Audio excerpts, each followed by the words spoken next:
Bapak Ibu Saudara yang dikasihi Tuhan, Shalom. Selamat siang. Tuhan Yesus baik kepada kita semua, amin. Selama-lamanya kasih setia Tuhan tidak pernah beranjak dalam kehidupan kita. Saya langsung mulai saja, Bapak Ibu Saudara kasih Tuhan, boleh slide yang pertama dibantu. Saya ingatkan untuk yang terakhir ya. Minggu depan sudah saya tidak ingatkan lagi Bapak Ibu, tapi ada di dalam warta gereja. Tanggal 1 Mei kita akan merayakan Paskah bersama hamba-hamba Tuhan Sinode GBT seJatim, Bali dan NTT. Ya, harapan saya banyak yang datang. Targetnya sih 150, tapi nggak sampai kayaknya ya, karena tanggal itu adalah tanggal retreat nasional ya biasanya ya. Tapi kita merayakan Paskah dan perayaan ulang tahun, jadi digandeng jadi satu Bapak Ibu. Jam 3 sore. Sekali lagi, kenapa jam 3 sore kok nanggung banget Pak? Karena hamba-hamba Tuhan datang dari berbagai kota. Ada yang dari Pucuk di Ngawi, ya Pucuk ya itu ya, sama Pucuk di Banyuwangi. Saya tidak tahu NTT datang apa enggak sama Bali. Jadi mereka langsung tolak balik pulang. Jadi biar besoknya mereka bisa beraktivitas. Oleh karena itu jam 3 sore ditetapkan untuk menjadi bagian daripada perayaan Paskah di MPD 3. Gitu Bapak Ibu Saudara kasih Tuhan, itu pengumumannya. Sekarang saya langsung masuk dalam firman Tuhan, boleh dibantu klik. Ya, ini saya kasih judul, boleh klik lagi? Ya, iman yang berbuah dalam kehidupan. Bapak Ibu, kalau Bapak Ibu pengen jeruk, beli jeruk. Saya tanya pada Bapak Ibu, kepinginnya jeruk itu yang manis atau yang kecut Bapak Ibu? Kalau Bapak Ibu beli, kepingin yang manis, betul ya? Tapi karena namanya jeruk ada yang manis, ada yang kecut. Kalau Bapak Ibu dapat yang kecut tetap dimakan enggak kira-kira? Ya tetap, rasakan di sini ya, di lidah kita ya, yang kecut itu Bapak Ibu ya. Tapi ya kurang nyaman karena kita butuh dan lagi kepingin jeruk yang manis, tapi kita dapatnya jeruk yang kecut. Di awal pembukaan ini saya samakan dengan yang pagi tadi Bapak Ibu. Supaya Bapak Ibu yang udah dengar, yang pagi, yang siang makin diteguhkan. Ya, karena iman adalah dasar hubungan kita dengan Tuhan. Tanpa iman orang gak bisa datang ke Tuhan. Ini khotbah hari ini, yang siang ini lebih panjang daripada yang pagi. Tapi saya coba rangkum secara cepat ya. Iman itu percaya penuh kepada Tuhan dan hidup dari kepercayaan itu. Jadi kalau orang berkata, aku beriman kepada Tuhan, aku percaya kepada Tuhan, maka wajib orang itu, termasuk saya pun, harus hidup dalam kepercayaan itu. Jadi iman itu bukan cuma tahu Tuhan itu ada, tapi iman itu timbul dan dalam tindakan kita praktekkan bersama. Karena ada banyak orang yang tahu Tuhan ada, tapi mereka tidak percaya kepada Tuhan. Atau mereka tahu Tuhan ada, tapi mereka tidak berjalan dalam iman mereka. Karena iman yang sejati bukan hanya ada di mulut, tetapi iman yang hidup. Iman itu bertumbuh, lalu iman itu berbuah.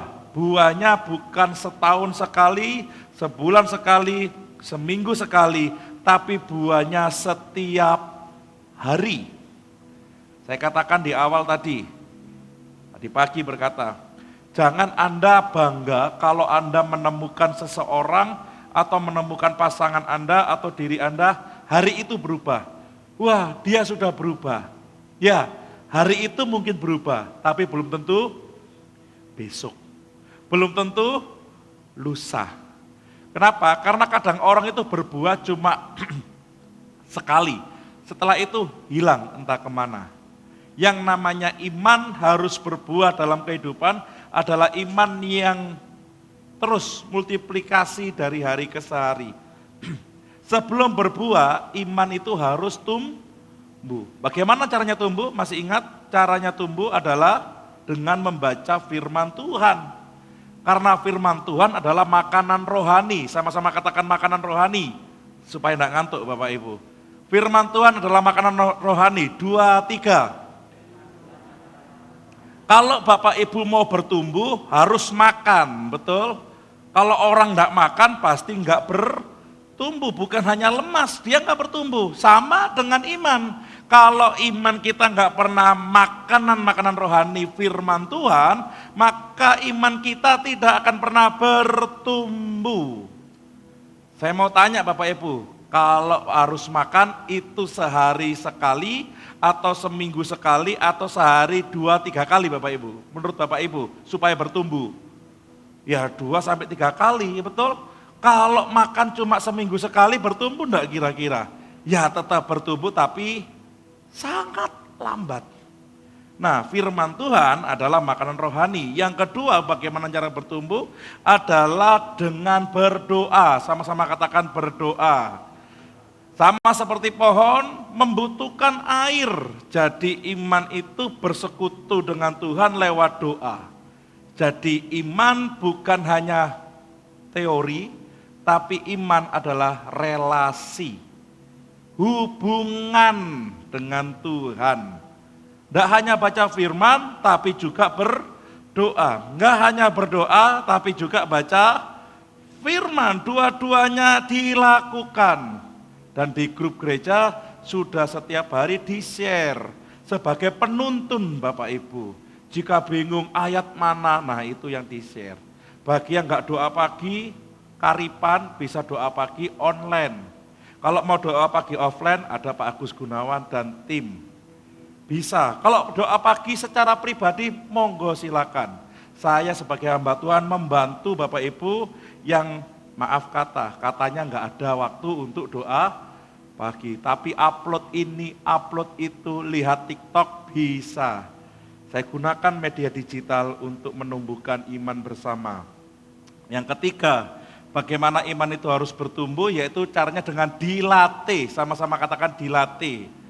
Gimana caranya dilatih? Ya Tuhan izinkan persoalan. Persoalan itu membuat kita bertumbuh. Tahu kesalahan kita, apa yang harus kita hindari, apa yang harus kita lakukan. Kalau iman itu hanya berhenti di situ, nggak pernah dilatih, ya nggak akan bertumbuh. Sama seperti otot, harus dilatih. Jadi setiap persoalan, permasalahan yang sedang kita hadapi, itu melatih iman kita. Amin Bapak Ibu. Yang keempat, yang terakhir, supaya iman bertumbuh adalah dengan berkomunitas. Sama-sama katakan berkomunitas. Kalau Bapak Ibu saja punya usaha pekerjaan harus punya komunitas, bagaimana dengan kehidupan rohani? Harus punya komunitas. Jangan hanya seminggu sekali ke gereja, tetapi milikilah komunitas. Dan di gereja ini tuh banyak komunitas. Ya, ada namanya pemuda remaja, ada yang namanya profesional, ada yang namanya ini mati ya, enggak ya? Ada yang namanya komunitas wanita, komunitas pria, dan komsel, komunitas sel, kelompok sel di situ. Komunitas ini membantu Bapak Ibu Saudara supaya imannya makin bertumbuh. Karena iman bukan hanya sekedar kepercayaan di hati, tetapi harus juga melalui tindakan. Hari ini kita akan lihat Bapak Ibu, bagaimana iman itu bertumbuh dalam hidup kita. Kita baca ayat utama kita di Kolose 1 ayat 10. Kita baca sama-sama, 2, 3. Sehingga hidupmu layak di hadapannya, serta berkenan kepadanya dalam segala hal. Dan kamu memberi buah dalam segala pekerjaan yang baik, dan bertumbuh dalam pengetahuan yang benar tentang Allah. Saya kasih gambar telur. Siapa yang suka makan telur? Saya suka Bapak Ibu, Dudu suka ya. Kalau telur itu dipecahkan dari luar, maka dia akan menjadi makanan dan tidak ada kehidupan. Tapi kalau telur itu pecah dari dalam, maka dia akan menghasilkan kehidupan yang baru, dan kehidupan yang baru ini bisa berbuah lagi, bisa memiliki telur. Sama dengan kita, kehidupan kita harus pecah dari dalam. Ego kita, hal yang tidak baik dalam hidup kita harus dipecahkan, supaya yang keluar adalah kehidupan yang berasal daripada Tuhan. Ini bukan masalah sempurna manusia, karena manusia nggak ada yang sempurna. Hidup layak, karena belakang nggak bisa saya lihat ya, saya harus lihat ke belakang sini. Slide-nya belakang hilang. Hidup yang layak di hadapan Tuhan adalah hidup dalam ketaatan dan kehendaknya. Hidup kita harus memuliakan Tuhan lewat kata-kata, lewat sikap, lewat pikiran, dan lewat perbuatan. Jadi kita mengerti firman Tuhan bukan hanya di atas atau di dalam pikiran saja, tetapi kita mulai taat kepada Tuhan bukan karena sekedar mengikuti aturan, taat kepada Tuhan karena kita mengasihi Tuhan dan menghormati Tuhan. Taat kepada Tuhan menempatkan kehendak Tuhan di atas keinginan kita. Itu melebihi apa yang sedang kita rindukan, apa yang sedang kita rencanakan. Kita belajar menempatkan kehendak Tuhan di atas kehidupan kita. Bukan hanya masalah taat hal-hal yang besar, tapi ketaatan dibangun dari hal-hal yang kecil. Seorang pengusaha nggak akan langsung jadi besar, dia harus mulai dari hal yang kecil. Betul ya Bapak Ibu ya? Seorang manusia nggak langsung lahir besar, tapi dia dimulai dari kecil. Jangan pernah berkata, kalau saya sudah besar, saya akan taat, kalau saya sudah diberkati, saya akan taat. Enggak. Dari awal sekarang, dari berapapun yang Tuhan sudah percayakan, belajar taat kepada Tuhan. Karena dimulai dari hal-hal kecil, Tuhan akan kasih hal-hal yang besar. Saat hidup kita taat, maka hidup kita ada dalam kehendak Tuhan. Yang artinya apa? Kita menyelaraskan hidup ini dengan firman Tuhan. Bukan firman yang menyelaraskan dengan kita. Tadi pagi saya ungkapkan gitu Bapak Ibu, jangan Anda mengambil dan mencopot ayat seenaknya sendiri. Lah, saya mengkonsumsi ini, ayo ayatnya mana? Saya melakukan ini, ayo firmannya mana? Itu Anda sedang, maaf kata ya, memperkosa ayat. Bukan firman yang menyelaraskan dirinya dengan hidupmu, tapi hidup kita yang menyelaraskan dengan firman Tuhan. Firman itu patokan kita. Kemarin waktu kerja bakti, ya enggak hanya kerja bakti ya, di sana, di sini, itu ada yang namanya apa? Tali ukur atau apa ya? Timbangan ya Pak ya? Apa itu namanya ya? Apa? Iya kayak meteran apa timbangan kalau mau naruh paving supaya rata itu loh. Ya, di level Bapak Ibu. Bukan bukan meternya yang ikut paving, tapi pavingnya yang ikut level. Karena ditarik dari ujung sana ke ujung sana, levelnya sekian, maka mulai dimasukkan pavingnya. Oh, ternyata pavingnya terlalu tinggi, dikeduk lagi. Betul ya Bapak-Bapak ya? Dipaskan sama level. Wah, terlalu dalam, ditambahi lagi supaya pas. Itulah kita. Kita harus menyelaraskan diri dengan apa? Firman Tuhan. Firman Tuhan yang ngomong apa ya kita ngikuti itu. Mengutamakan rencana Tuhan dan bukan ambisi pribadi. Dan siap dibentuk setiap hari melalui proses kehidupan. Jadi Bapak Ibu yang sedang merasa hari-hari ini diproses oleh Tuhan, artinya Anda sedang dibentuk seturut dengan kehendak Tuhan. Karena hidup berkenan di hadapan Tuhan bukan hanya dalam ibadah saja, tetapi dalam seluruh aspek kehidupan kita. Kalau ibadah mah kelihatan bagus semua, taat semua, berkenan semua, tapi seluruh kehidupan kita mencerminkan kasih dan kebenaran Tuhan. Ini bukan masalah engkau tampil sempurna, tapi masalahnya biar hati kita diselaraskan dengan firman Tuhan. Bukan hanya nyanyi di gereja dengan kusyuk, melayani Tuhan, mendengarkan firman Tuhan dengan baik, tetapi seluruh kehidupan kita diperhatikan oleh Tuhan. Karena berbuat dalam segala pekerjaan, berarti bahwa iman Kristen tidak hanya sebatas perasaan dan keyakinan saja. Saya rasa, saya yakin. Ini kekeliruan orang Kristen nih. Percaya Tuhan enggak? Percaya Pak. Saya percaya Tuhan 100%. Kalau ada 110 Pak. Tapi tindakan hidupnya tidak mencerminkan dia percaya kepada Tuhan. Ini namanya bukan berbuah atau tidak berbuah. buah. Percaya kepada Tuhan harus diwujudkan dalam tindakan nyata. Iman harus diwujudkan dalam kehidupan kita. Amin. Saat engkau di rumah, bagaimana memperlakukan orang rumah? Saat engkau di tempat kerja, pergaulan. Jangan engkau jadi hitam karena engkau mengikuti orang-orang di sana. Tetap jadilah putih. Jangan engkau, Pak, saya menyesuaikan diri supaya saya diterima. Loh, saya juga banyak diterima orang dan banyak ditolak orang, Bapak Ibu. Tapi bukan saya harus menjadikan diri seperti mereka dengan alih-alih saya mau saya mau menyelamatkan hidup mereka. Ini enggak akan kontroversial. Kenapa? Yesus enggak sama seperti pemungut cukai. Yesus enggak sama seperti orang-orang ahli Taurat. Yesus enggak sama seperti orang-orang Farisi. Yesus tetap Yesus. Betul enggak kira-kira? Jadi kebenarannya dia bawa kemana-mana. Dan itulah yang menjadikan kita menjadi murid Tuhan. Kalau kita benar di dalam pergaulan, media sosial, dalam hal yang lain, maka kita akan membuahkan apa yang Tuhan mau dalam kehidupan kita. Jangan pindah-pindah. Jadi kita harus tahu hidup ini bahwa sesuai dengan firman Tuhan saja. Karena bertumbuh dalam pengetahuan berarti terus mencari pengenalan yang lebih dalam tentang Tuhan. Kalau Anda bekerja, ya sekarang kan tahu semua ya. Kalau sedang melamar kerja di tempat A, maka kita harus lihat profilnya siapa, pemiliknya siapa yang mimpin, sekarang itu bagaimana perusahaannya. Kalau Anda punya usaha sendiri, Anda cari mati-matian sampai seminar, sampai ketemu orang di ujung bumi untuk belajar bagaimana caranya supaya usaha saya berkembang.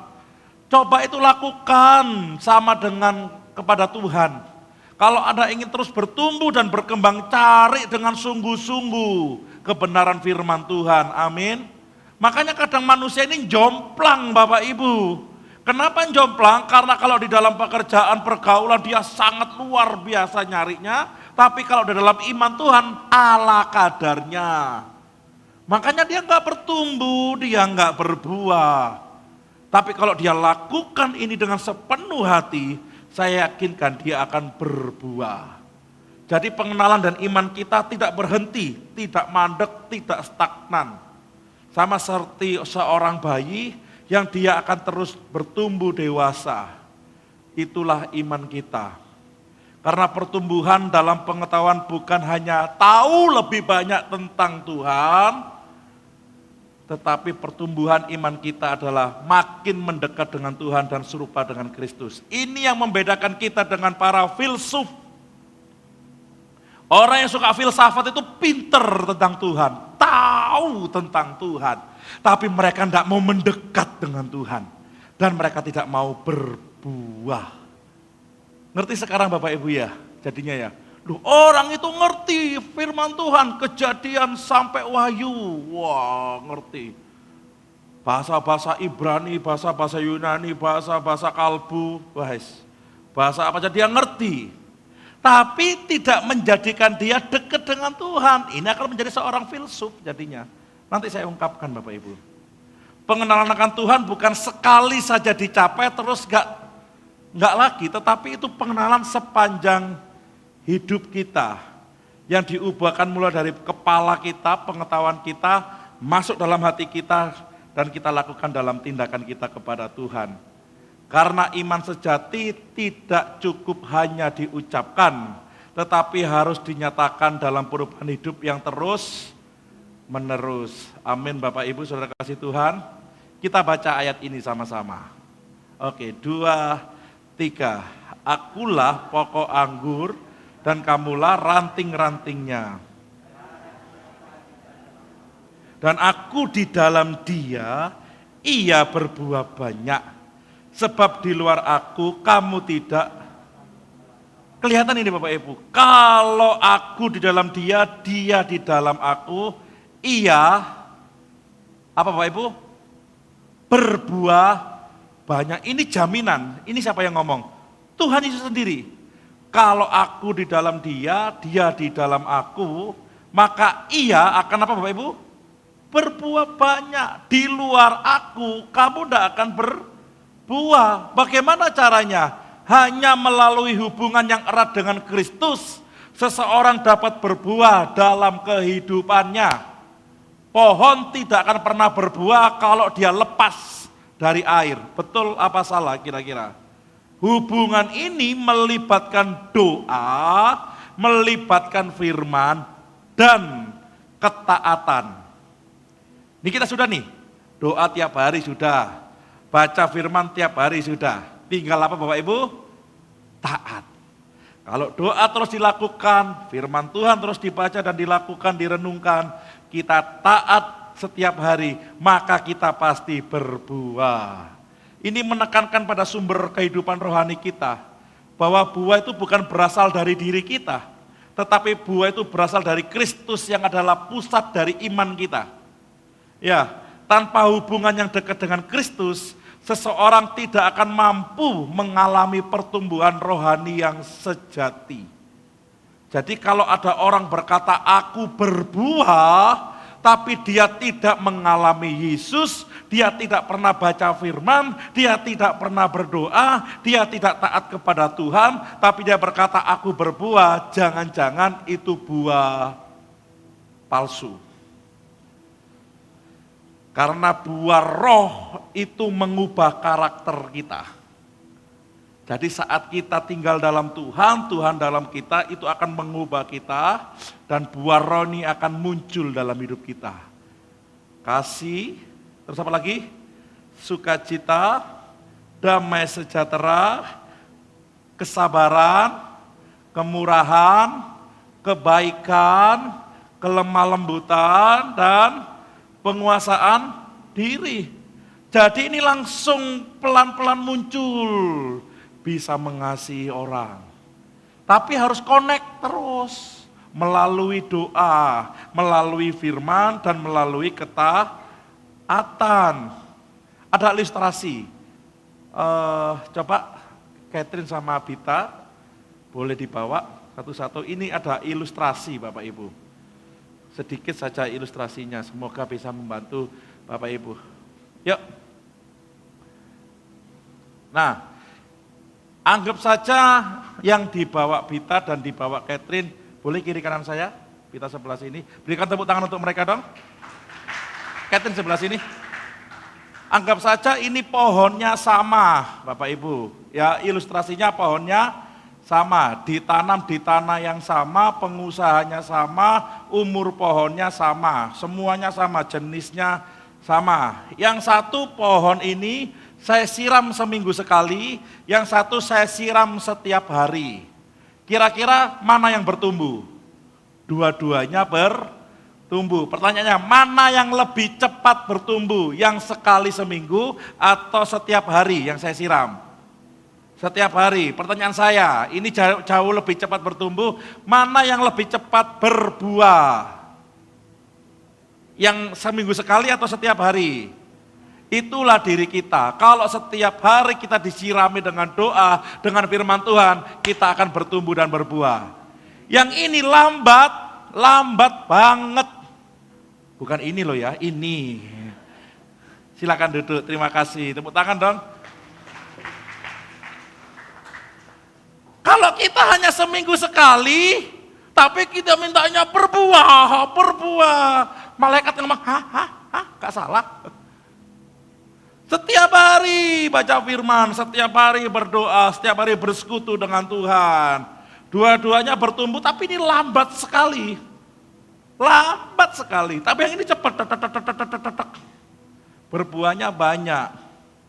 Karena tanpa hubungan, orang percaya tidak akan mampu menghasilkan buah rohani. Hubungan itu berdoa, bersekutu, karena kuasa untuk berbuah hanya datang dari Kristus. Yang mengubahkan saya, yang mengubahkan Bapak Ibu, yang membuat kita berbuah adalah Kristus. Nutrisinya dari Kristus. Jadi gitu Bapak Ibu. Ya. Jadi kalau kita terlalu banyak mengkonsumsi yang di luar hidup rohani kita, lama sekali buahnya. Karena tidak ada buah rohani sejati tanpa Kristus. Jika seseorang merasa berbuah namun tidak tinggal di dalam Kristus, maka ada kemungkinan itu bukan buah rohani sejati. Melainkan apa Bapak Ibu? Penampilan luar yang tidak berasal dari hubungan yang hidup dengan Tuhan. Ngerti maksudnya ya? Habis melayani seorang pelayan, keluar dari gereja, keluar dari pelayanan, kacau hidupnya. Tapi jadwal pelayannya di mana-mana. Tapi kacau hidupnya sebenarnya. Keluarganya kacau, semuanya kacau, tapi pintar sekali melayani. Entah main musik, WL, entah khotbah. Jangan-jangan itu bukan buah sejati. Karena buah sejati pasti mengubahkan hati. Amin Bapak Ibu. Buah yang benar bukan dihasilkan oleh kekuatan manusia, tetapi buah yang benar dihasilkan oleh kasih dan pekerjaan Kristus yang ada di dalam hati kita. Yang berasal dari pengenalan setiap hari dengan Tuhan. Kita baca ayat ini terakhir Bapak Ibu. 2, 3. Dan inilah doaku, semoga kasih-Mu makin melimpah dalam pengetahuan yang benar dan dalam segala macam pengertian, sehingga kamu dapat memilih apa yang baik, supaya kamu suci dan tak bercacat menjelang hari Kristus, penuh dengan buah kebenaran yang dikerjakan oleh Yesus Kristus untuk memuliakan dan memuji Tuhan, memuji Allah. Pengetahuan yang benar, ini dari kata epignosis. Ingat kata-kata epignosis ini Bapak Ibu. Pengetahuan yang benar dari kata epignosis yang adalah pengalaman pribadi. Sama-sama katakan pengalaman pribadi. Bukan hanya pengetahuan akademik. Pengetahuan yang benar itu bukan saya ambil S1, S2, S3, S4, S5. Bukan. Tetapi pengetahuan yang benar adalah pengalaman pribadi saya dengan Tuhan. Yang berasal dari hubungan setiap hari. Dan pengetahuan yang benar ini juga bukan ayat hafalan. Ada beberapa orang yang suka ayat hafalan. Saya punya ayat kerinduan saya Pak, setiap hari saya bawa kemana-mana. Cuma satu itu Bapak Ibu. Pertanyaan saya, apakah satu itu mewakili karakter Allah apa tidak? Jangan sampai kita bawa satu itu, terus kita nggak berbuah di sisi yang lain. Ingat kita harus berdampak, kita harus bertumbuh dalam kehidupan rohani kita. Pengetahuan yang benar ini ada di dalam SQ. Tapi saya ingatkan dulu, saya informasikan dulu. Ada IQ, ada EQ, ada SQ. IQ itu apa? Pengetahuan kognitif. Berbicara tentang soal kemampuan berpikir. Logis, analitik, akademik di IQ Bapak Ibu. Ini perbedaannya. Orang bisa punya IQ tinggi, ada cara ngitungnya Bapak Ibu. Orang bisa punya IQ tinggi, tahu tentang banyak hal dalam dunia ini termasuk tentang Tuhan, tapi belum tentu dia mengenal Allah secara pribadi. Epignosis tidak di sini berarti. Dia bisa tahu ini, tahu itu, pengalamannya banyak dengar orang, banyak dengar khotbah, luar biasa. Pinter dia, tapi belum tentu epignosis. Ini IQ, pinter dia sekolahnya. Ada yang dikatakan seperti ini, iman yang sejati itu membentuk karakter dan keputusan, bukan hanya perasaan atau keyakinan kosong. Makanya banyak orang pinter, tapi hidupnya ya seperti itu. Banyak orang tahu tentang Alkitab, tentang Tuhan, tapi dia enggak berbuah. IQ-nya tinggi, tapi pengetahuan yang benar tentang Allah dia tidak dapatkan. Karena dia tidak mengalami hubungan pribadi dengan Allah. Yang kedua adalah EQ. Ini berbicara tentang kecerdasan emosional. EQ berbicara kemampuan mengenali, mengelola, dan mengekspresikan emosi serta memahami perasaan orang lain. EQ ini menurun di generasi-generasi sekarang Bapak Ibu. Anak-anak sekarang ini ngono empati nih Bapak Ibu. Ya serius. Kenapa? Enggak tahu. Karena media sosial membuat EQ-nya turun terus. Enggak ada perasaan emosionalnya dengan orang lain. Ya kamu, sana ya sana, aku enggak mau tahu. Ini turun terus turun ini. Orang dengan EQ tinggi, dia tampak bijak, dia sabar, dia bisa baik, tapi itu hanya bersifat humanis dan bukan buah rohani. Saya katakan tadi pagi, saya spill sedikit. Pak, dia bukan orang Kristen, bisa baik ya Pak ya. Ya, karena itu humanis. Pak, dia itu loh suka nyumbang Pak, wong Kristen sekono medit, gak karu-karuan. Yang tadi dibandingkan dengan anak Tuhan, yang anak Tuhan gak berbuah. Orang pikir nih yang bukan Kristen berbuah, padahal dia gak kenal Kristus. Dia bukan berbuah, tapi dia humanis, bersifat etis. EQ-nya tinggi dia, perasaan emosionalnya tinggi. Dia bisa baik, kerjaannya bisa rapi, dan sebagainya. Buah kebenaran berarti hidup yang menunjukkan kebenaran Kristus, bukan kebaikan moral semata. Ada banyak orang yang baik, tapi itu hanya kebaikan, nggak muncul ya. Ah ini, ada banyak orang yang baik, tapi itu bukan buah roh, tapi itu hanya kebaikan moral. Ini banyak orang salah kaprah di sini. Kenapa? Karena mereka nggak dalam tentang firman Tuhan. Beda kalau SQ, spiritual, kecerdasan spiritual, ini beda lagi Bapak Ibu. SQ ini berbicara tentang kesadaran dan makna hidup dari nilai kekekalan hubungan dengan Tuhan. Nah, epignosis itu baru di sini. Bagaimana pengetahuan yang benar tentang Allah bukan hanya secara pikiran kita, secara religius, tapi pengetahuan yang benar tentang Allah adalah persekutuan bersama dengan Dia setiap hari. Makanya Bapak Ibu, kalau Bapak Ibu lihat ada orang yang jabatannya tinggi di sebuah struktur organisasi keagamaan, tapi kok seperti itu, EQ-nya bagus, tapi belum tentu SQ. Kalau SQ itu pasti hasil akhirnya adalah buah kebenaran. Karena bukan hanya teori, tetapi dalam kehidupan sehari-hari. Amin Bapak Ibu.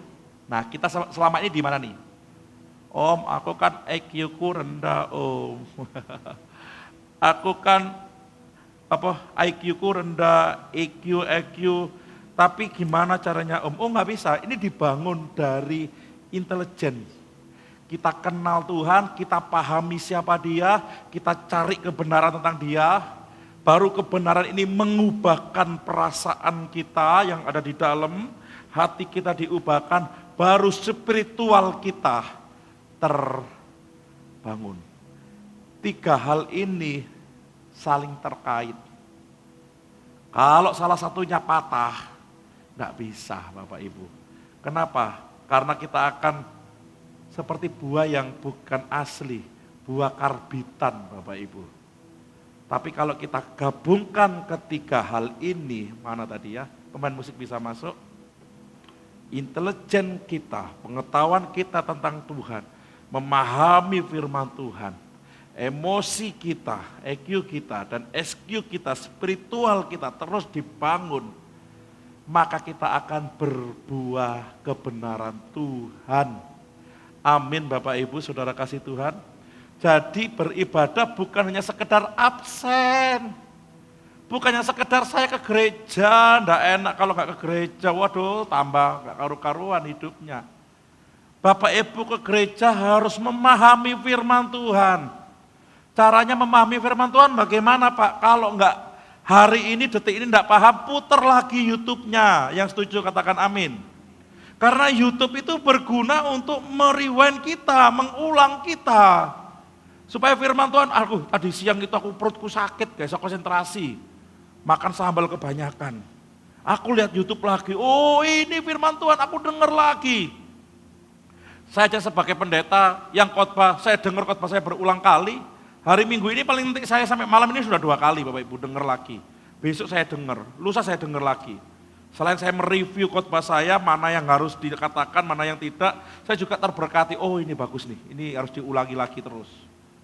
Apalagi Bapak Ibu dan Saudara dan saya, kita harus memahami firman Tuhan, supaya emosi kita terkendali, kita bisa empati dan lain sebagainya, dan spiritual kita sesuai dengan kehendak Tuhan. Dari situ kita akan diubahkan.